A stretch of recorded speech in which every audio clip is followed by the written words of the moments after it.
हरियाणा में विधानसभा चुनाव से 3 महीने पहले ईडी एक्शन मोड में आ गई है। शुक्रवार शनिवार की रात ईडी ने सोनीपत से कांग्रेस विधायक सुरेंद्र पंवार को गिरफ्तार कर लिया। सूत्रों के मुताबिक उनके सोनीपत स्थित घर से ही उनकी गिरफ्तारी की गई। पंवार को गिरफ्तार करके अंबाला ले जाया गया है, जहां उनसे पूछताछ की जा रही है। यहां कोर्ट में पेश कर रिमांड भी लिया जा सकता है। यह मामला अवैध खनन से जुड़ा हुआ बताया जा रहा है। गिरफ्तार किए गए कांग्रेस एमएलए यमुनानगर के पूर्व इनेलो विधायक दिलबाग सिंह से जुड़ा हुआ था। सुरेंद्र के खिलाफ मनी लॉन्ड्रिंग को लेकर अहम सबूत मिले थे। ईडी ने जो दस्तावेज जब्त किए थे उन पर वह पंवार के जवाब से संतुष्ट नहीं हुए। विधायक सुरेंद्र पंवार का हरियाणा के साथ राजस्थान में भी खनन का कारोबार है। करीब 7 महीने पहले ईडी की टीम ने उनके सोनीपत में सेक्टर 15 स्थित आवास पर रेड की थी।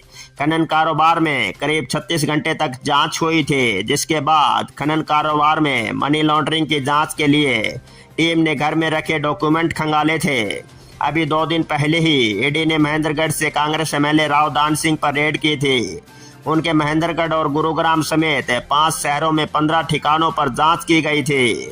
यह कार्रवाई 14 घंटे तक चली, जिसके बाद ईडी ने उनके ठिकानों में मिले विभिन्न दस्तावेज, बैंक डिटेल, प्रॉपर्टी से जुड़े कागजात की कॉपी भी ली थी। खास बात यह है कि रावदान सिंह और सुरेंद्र पंवार हरियाणा के पूर्व सीएम भूपेंद्र सिंह हुड्डा के करीबी माने जाते हैं। हुड्डा की अगुवाई में ही कांग्रेस अक्टूबर-नवंबर में होने वाले विधानसभा चुनाव लड़ रही है। हुड्डा फिलहाल कांग्रेस की तरफ से सीएम की कुर्सी के सबसे बड़े दावेदार हैं। हरियाणा में आज रविवार को सिर्फ यमुनानगर जिले में येलो अलर्ट जारी किया गया है। बीते दिन सिरसा का तापमान 41.2 डिग्री दर्ज किया गया, जबकि औसतन तापमान तकरीबन 48 डिग्री तक चल रहा है। हरियाणा में अब तक 120 mm बारिश होनी चाहिए थी। यह आंकड़ा करीब 34% तक कम है। हरियाणा में विधानसभा चुनाव नजदीक आने के साथ ही नेताओं के एक दूसरे पर विवादित बयान सामने आने लगे हैं।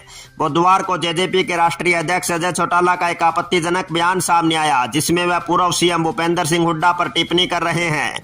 चौटाला ने कहा कि भूपेंद्र सिंह हुड्डा हरियाणा में सरकार बनाने का दावा कर रहे हैं, लेकिन उनकी खुद की टिकट के लाले पड़ सकते हैं। भूपेंद्र सिंह हुड्डा को टिकट पाने के लिए कांग्रेस अध्यक्ष सोनिया गांधी की धोती उठानी पड़ेगी, राहुल गांधी का कुर्ता पकड़ना पड़ेगा, प्रियंका गांधी की चुनरी और केसी वेणुगोपाल की चप्पल उठानी पड़ेगी, तब जाकर हुड्डा को टिकट मिल पाएगा। चौटाला ने यह बयान फतेहाबाद की एक सभा में दिया। वह जाट धर्मशाला में जेजेपी कार्यकर्ताओं को संबोधित कर रहे थे। मौके पर पूर्व डिप्टी सीएम दुष्यंत चौटाला भी मौजूद थे। वहीं इस बयान पर फिरकी लेते हुए पूर्व सीएम भूपेंद्र सिंह हुड्डा ने कहा कि जिन लोगों का हरियाणा में अस्तित्व खत्म हो चुका है वो हमारी क्या बात करेंगे। जनता आगामी विधानसभा चुनाव में सबक सिखा देगी। प्रदेश में अभी यह पार्टी खत्म हो चुकी है। हरियाणा के स्वास्थ्य मंत्री डॉक्टर कमल गुप्ता टूर प्रोग्राम को लेकर विवादों में घिर गए। कमल गुप्ता को शुक्रवार को राजस्थान के हनुमानगढ़ में अपने दोस्त भीमसेन शर्मा के यहाँ शोक व्यक्त करने के लिए जाना था। विवाद तब छिड़ा जब उनके ऑफिशियल टूर कार्यक्रम में हनुमानगढ़ में पब्लिक ग्रीवेंस मीटिंग का शेड्यूल दिखाया गया। जैसे ही मंत्री का टूर प्रोग्राम सोशल मीडिया पर वायरल हुआ तो लोगों ने सवाल उठाने शुरू कर दिए। राजनीतिक पार्टियों ने मंत्री पर सरकारी पैसे का दुरुपयोग करने के आरोप लगाए। उन्होंने कहा कि मंत्री हरियाणा के हैं और राजस्थान में किस तरह की जन समस्याएं सुनेंगे। डॉक्टर कमल गुप्ता के पीए ने सफाई देते हुए कहा कि हनुमानगढ़ में कोई ग्रीवेंस मीटिंग नहीं है। मंत्री जी को अपने दोस्त भीमसेन शर्मा की मां लक्ष्मी देवी के निधन पर आयोजित शोक सभा में शामिल होना था। यह सभा हनुमानगढ़ में करणी धर्मशाला में रखी गई थी। कांग्रेस नेता हरियाणा के पूर्व वित्त मंत्री प्रोफेसर संपत सिंह ने कहा कि मंत्री डॉक्टर कमल गुप्ता का टूर प्रोग्राम मैंने पढ़ा था। मंत्री को अनऑफिशियल टूर को ऑफिशियल नहीं बनाना चाहिए। इससे सरकारी पैसे की बर्बादी तो होती ही है और मंत्री को यह चीजें सूट नहीं करती। एमएलए के रूप में मंत्री को डीए मिलता है। निजी गाड़ी से जाने पर किलोमीटर भरकर देना पड़ता है, इसलिए सरकारी गाड़ी का उपयोग अक्सर करते हैं। मंत्री को अगर जाना ही था, अपने टूर कार्यक्रम की सूचना ही नहीं राजस्थान सरकार को भी देनी चाहिए थी। मंत्री के टूर प्रोग्राम में राजस्थान सरकार को कॉपी नहीं किया गया है। हरियाणा में अब कचरे से बिजली पैदा की जाएगी। इससे न सिर्फ शहर साफ होंगे बल्कि बिजली की जरूरत भी पूरी होगी। हरियाणा को अपनी बिजली की जरूरतें पूरी करने के लिए दूसरे राज्यों पर निर्भर रहना पड़ता है। हरियाणा में हर साल बिजली की मांग बढ़ती जा रही है। इसको लेकर आज चंडीगढ़ में हरियाणा और केंद्र सरकार के बीच एक MOU साइन हुआ। यह MOU विद्युत व्यापार निगम लिमिटेड है और हरियाणा के दिल्ली से सटे गुरुग्राम और फरीदाबाद नगर निगम के बीच साइन हुआ है। केंद्र सरकार के सहयोग से गुरुग्राम और फरीदाबाद में वेस्ट टू एनर्जी प्लांट लगाए जाएंगे। वेस्ट टू एनर्जी प्लांट शुरू होने से न सिर्फ इन शहरों से निकलने वाले कचरे का निपटान होगा बल्कि इस कचरे से ऊर्जा की जरूरतें भी पूरी हो जाएगी। हरियाणा के मुख्यमंत्री नायब सिंह सैनी ने हिसार में कांग्रेस और पूर्व CM भूपेंद्र सिंह हुड्डा पर करारा अटैक किया।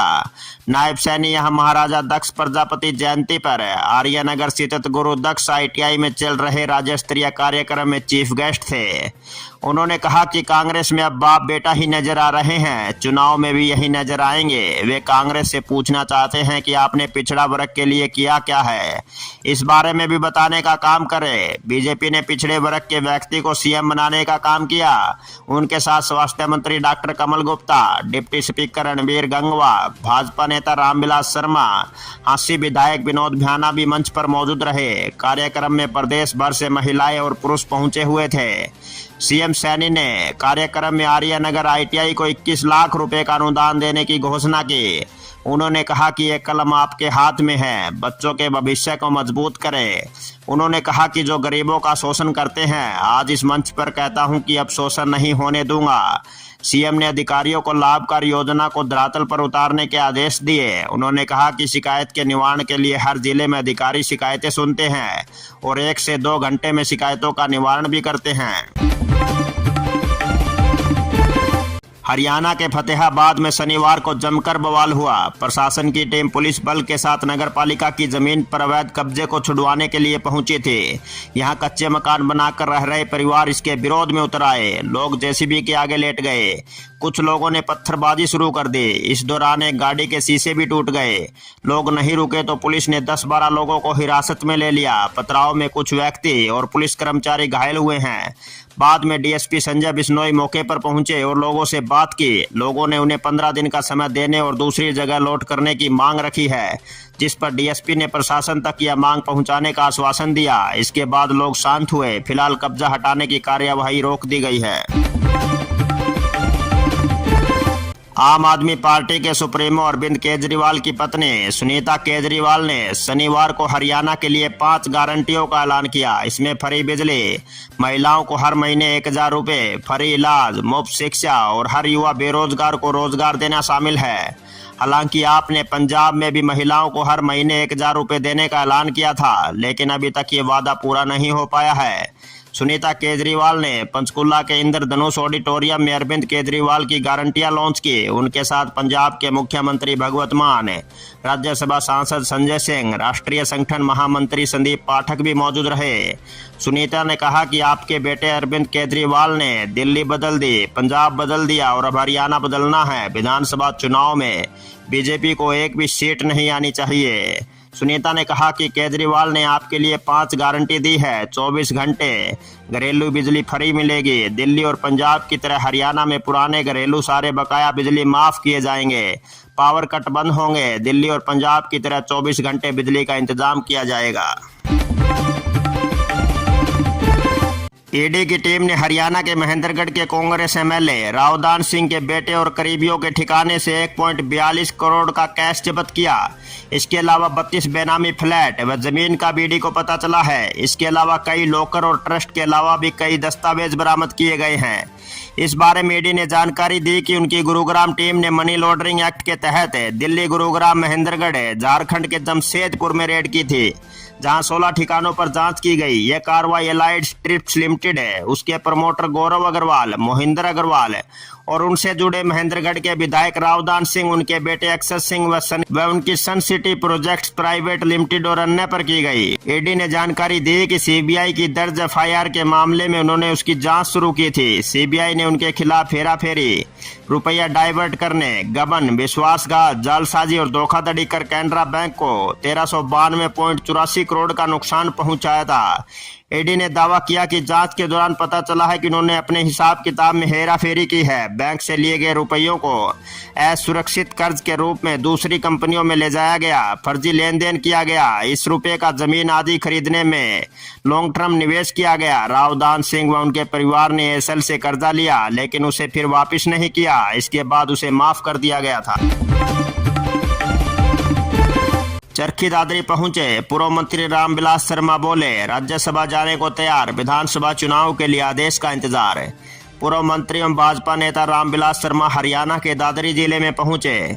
यहाँ उन्होंने गांव चरखी के एससीआर स्कूल में हिंदुस्तान स्काउट्स एंड गाइड्स द्वारा आयोजित राज्य स्तरीय रैली में पहुंचे थे। उनके अलावा मंत्री मूलचंद शर्मा ने भी इस कार्य में शिरकत की।